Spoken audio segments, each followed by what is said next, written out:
Bonjour, chers ambassadeurs pour la paix, leurs excellences. Bon dimanche à tous. Je crois que vous êtes bien réveillés et que nous pouvons partager certaines réflexions, certains messages, certains communiqués. Je voudrais d'abord commencer par vous informer que pour ceux qui ne se connectent pas souvent, nous avons eu beaucoup d'activités pour votre structure.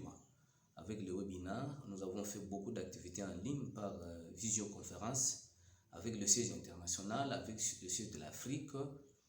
Mais nous avons constaté que la plupart de nos ambassadeurs n'interviennent pas en tant que panélistes ou carrément ils trouvent qu'il n'y a pas de possibilité pour qu'ils puissent aussi s'exprimer. Nous pensons que vous pouvez, au moment où les autres le font aussi, faire aussi en développant des thématiques comme on est en train de le faire. Donc, je prie à ce que nous ne soyons pas absorbés par la crise ou par nos préoccupations personnelles ou familiales, mais que nous puissions aussi permettre à ce que nous puissions, pour ne pas me répéter, participer aussi à ces activités. Ça, c'est la première chose. Deuxièmement, depuis notre retour de la Corée du Sud, une grande structure appelée HG Magnolia Global Foundation Network, donc c'est un consortium qui regroupe plus de 15 grandes sociétés, qui sont des sociétés de la fondatrice de la Fédération pour la paix universelle. Ce consortium est en train de travailler maintenant pour étendre les activités dans le monde.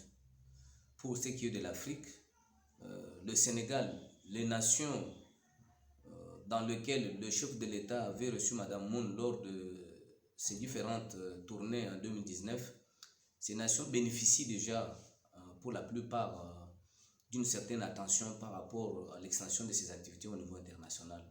Je peux citer le Sénégal, le Niger, le Sao Tomé et Principe, puis l'Afrique du Sud et la Tanzanie.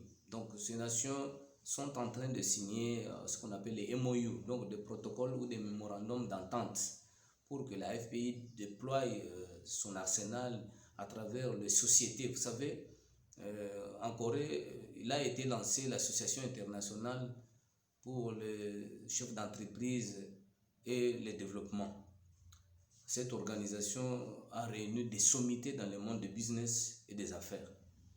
Et faisant suite à toutes ces recommandations, HG Magnolia a été lancé en Afrique. Le secrétaire général a fait de ça aussi sa préoccupation parce que nous voudrions que les ambassadeurs pour la paix de l'espace RD congolais participent aussi comme de membres fondateurs de ce grand consortium. Ça signifie, dans la première phase, ça commence d'abord par les donations.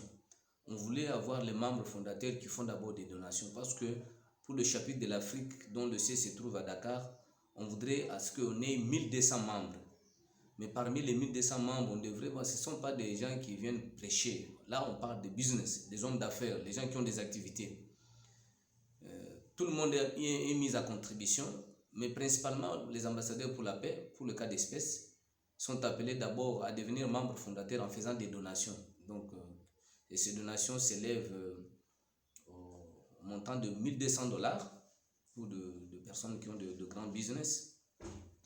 Mais j'ose croire aussi que par possibilité, ceux qui ont $120, ceux qui ont $1200 peuvent le faire. C'est dans cette fourchette-là,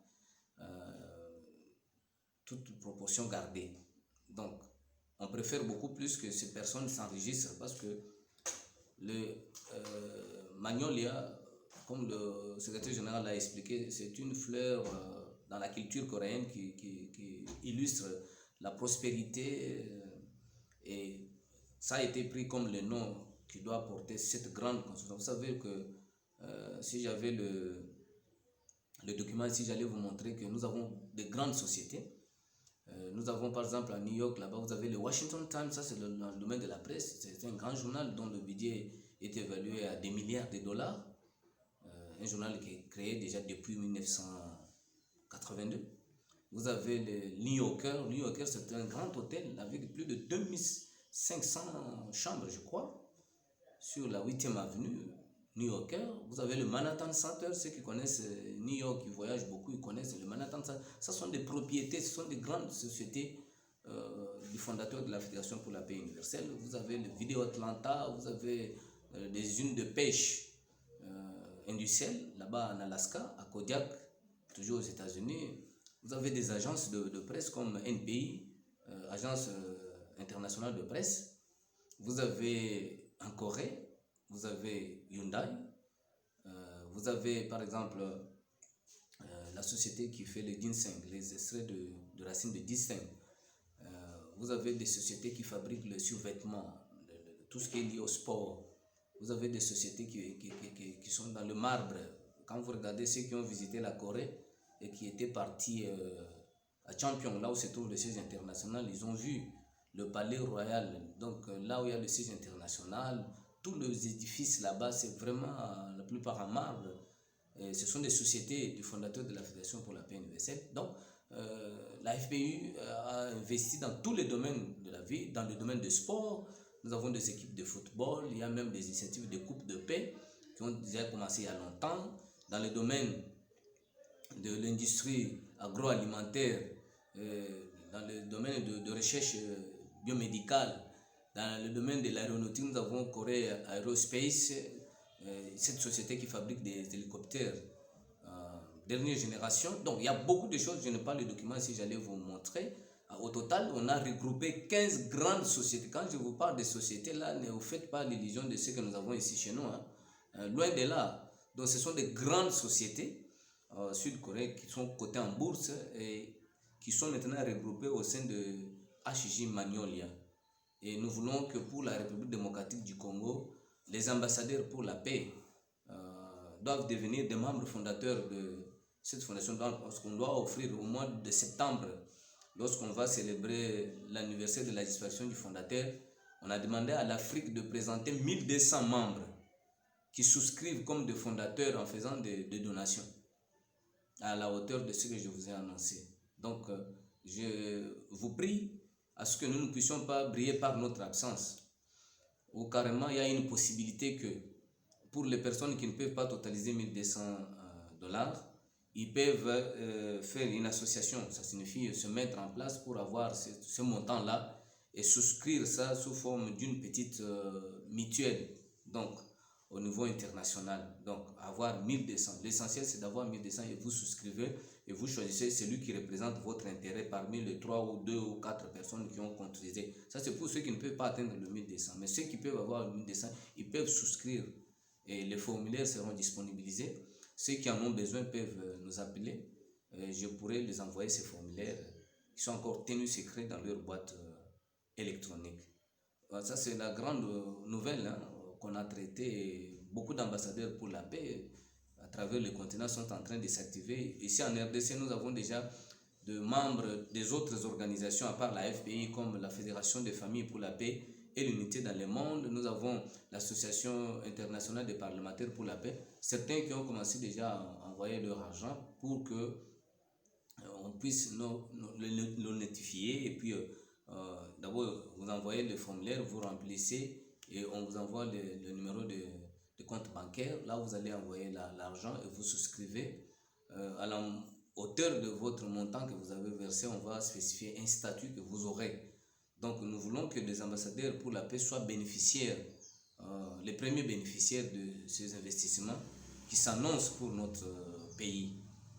Merci beaucoup pour votre attention assidue.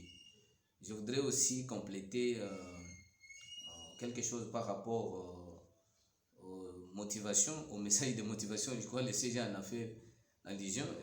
Je suis en train de partager avec vous cette motivation quotidienne-là pour montrer ma détermination à rester en contact avec vous. Bien que c'est très difficile, peut-être on manque les unités des fois, mais je me bats toujours pour être un peu à la page. Vous allez m'excuser si j'ai sauté des jours, parce que des fois il m'arrive que j'oublie lorsque je suis plongé dans d'autres activités pour vous envoyer ces motivations-là. Donc je voudrais qu'il y ait beaucoup plus de réactions parce que je trouve que ce sont les mêmes personnes qui réagissent et d'autres lisent et ne disent rien. C'est pourquoi je vais sélectionner ceux qui lisent régulièrement. Je crée un groupe dans lequel je vais commencer à envoyer ces motivations-là là-bas. Ceux qui ne réagissent pas, bon, On va continuer avec d'autres communiqués, d'autres informations. Donc c'est la décision que j'ai prise et qu'on va faire. Donc nous terminons pour lancer un appel à tout le monde de respecter les mesures édictées par nos institutions et l'OMS pour ce qui est de la COVID-19. Je sais qu'il y a beaucoup de choses qui se disent, peut-être les gens n'y croient pas.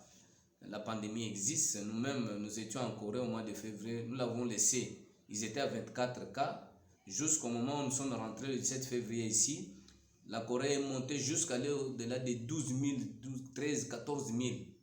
Mais à cause de la discipline de la population, à cause de l'observance stricte des mesures édictées, la Corée a ramené aujourd'hui la pandémie au niveau presque zéro, où vous avez peut-être 6 à 10 cas pour toute la Corée par jour. Donc aujourd'hui, la Corée n'a pas été confinée à cause seulement de cette attitude de la positive de la population et de l'ensemble de tous les acteurs qui étaient impliqués dans la lutte. Mais pourtant, ce que j'observe chez nous, toutes les mesures qui ont été prises se sont révélées quasi très fragiles et on a abandonné. Je trouve maintenant que chacun fait ce que bon lui semble.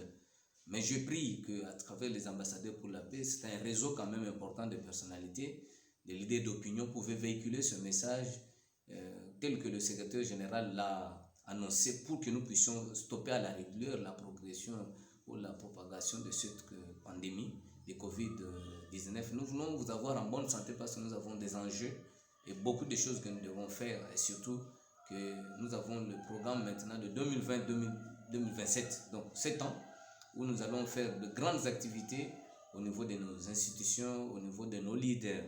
Je voudrais aussi terminer pour dire que je voulais sensibiliser. La fois passée, Madame Iranga a souhaité qu'on anime des thématiques par rapport à sa préoccupation de dire mais les ambassadeurs pour la paix, on ne les sent pas, on ne nous voit pas, tout ça. Moi, je lui ai dit mais préparez une thématique.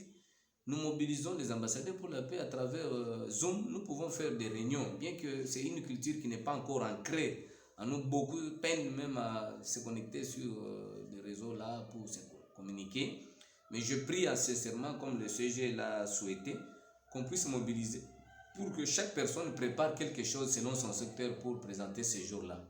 Ne serait-ce que pendant 10 minutes, pendant 15 minutes, nous pouvons nous partager 1 heure pour faire une très belle réunion et que chacun puisse émettre quand même des idées par rapport à son secteur, par rapport à ce que vous faites, même en dehors du Conseil national de paix, même en dehors de la FPI. On doit vous écouter parce que quand vous regardez tous les panélistes, ceux qui interviennent dans le webinaire qu'on fait au niveau international, il n'y a que l'Afrique de l'Ouest, l'Afrique de l'Est, mais l'Afrique centrale. Nous avons des personnalités ici au Parlement. Madame Lydie, vous êtes là-bas. Il y a l'honorable Tunda, il y a Madame Christelle Vwanga, toute une présidente d'une commission des droits de l'homme. Il y a l'honorable Nting Pouloulou, nous avons l'honorable Ipakala. Donc ce sont des ambassadeurs pour la paix qui peuvent aussi relever les défis pour participer aussi à ces webinaires. Nous avons aussi des religieux, nous avons des grandes personnalités dans le monde religieux, nous avons des chefs traditionnels, nous avons des journalistes, à l'instar du président Chilundé. Ce sont des personnalités qui sont déjà habituées au contact physique avec les gens par des conférences, par des ateliers, ainsi de suite. Nous voulons aussi que vous puissiez alimenter. La structure ne peut pas rester comme ça. Nous sommes pendant la période de confinement, bien sûr, mais nous devons vivre. Je suis très content de ceux qui réagissent et je sens que Dieu va nous épargner de beaucoup de dégâts. Que Dieu vraiment vous bénisse. Nous reprenons avec les modules de formation, car ces formations sont très utiles pour vous permettre que les jours où les institutions du pays vont commencer à nous appeler au Parlement, à la présidence, dans les forces armées, pour aller animer ces modules de formation, que vous ne soyez pas de paysés. Vous savez, quand vous regardez tout ce qui se passe dans notre pays, regardez un peu, il y a un certain désordre qui s'installe, beaucoup de tensions, le Parlement, toujours des oppositions dedans, donc le président donne des décisions, peut-être de l'autre côté on ne le respecte pas, il y a tout ça, mais ça nous interpelle et cela doit nous interpeller, chers ambassadeurs. Quel est votre rôle? Un médecin n'est apprécié que quand les malades guérissent. Vous êtes ambassadeur pour la paix, mais pourtant le pays peut brûler. Nous sommes assis sur des braises. J'ai comme l'impression qu'il y a des tensions partout, des procès. Tous ces histoires-là, procès, caméras, ceci, procès, toutes ces choses-là, toutes ces personnes qui sont jugées. même ceux qui seront condamnés, même ceux qui seront acquittés, ce n'est pas la prison, ce n'est pas le tribunal qui va résoudre le problème. Ces gens, s'ils ne peuvent pas apprendre les méthodes de cohabiter pacifiquement, les méthodes de règlement pacifique des différends, même si on va rendre le verdict, il y a ceux qui garderont toujours des petits démons dans leurs intestins pour se venger un jour. Or, nous voulons un Congo réconcilié, nous voulons un Congo prospère, pas un Congo des aigris, pas un Congo de personnes qui sont plongées dans la haine, dans la jalousie. S'il vous plaît, chers ambassadeurs, si Dieu vous a appelé à cette période, Dieu c'est un Dieu d'alliance, il est le Dieu des époques aussi. En ce moment, Dieu vous a sélectionné comme ambassadeur pour la paix. Quelle est votre mission? La Bible nous dit, celui qui veut sauver sa vie, la perdra. Mais celui qui va risquer sa vie à cause du bonheur de beaucoup d'autres, la récupérera. Ne cherchez pas à protéger votre vie seulement. Pensez au milieu des personnes qui sont dans l'ignorance, qui meurent de l'ignorance. Pensez à toutes ces personnes, ceux qui perdent même la vie physique. Les ambassadeurs pour la paix doivent y réfléchir. Il faut penser à cela. S'il vous plaît, je voudrais vous interpeller à travers cette vidéo. Pour ceux qui auront la chance de la regarder, changeons. Concertons-nous, faisons quelque chose. Depuis que le régissement technique du Conseil national de paix a été opéré, jusqu'à présent, même les personnes qui ont testé sont censées responsabiliser. J'attends toujours. Merci beaucoup, que Dieu vous bénisse, que Dieu vous fasse pleuvoir sur vos têtes de l'abondance matérielle, financière et spirituelle. Je veux vous voir en bonne santé, je veux vous voir prospérer, comme je le fais toujours à travers les motivations quotidiennes. Je veux voir tous les ambassadeurs pour la paix occuper de hautes fonctions dans cette nation pour commencer à influencer la nation dans la bonne direction, dans la direction la plus positive. Merci, que le Seigneur vous bénisse. Bye.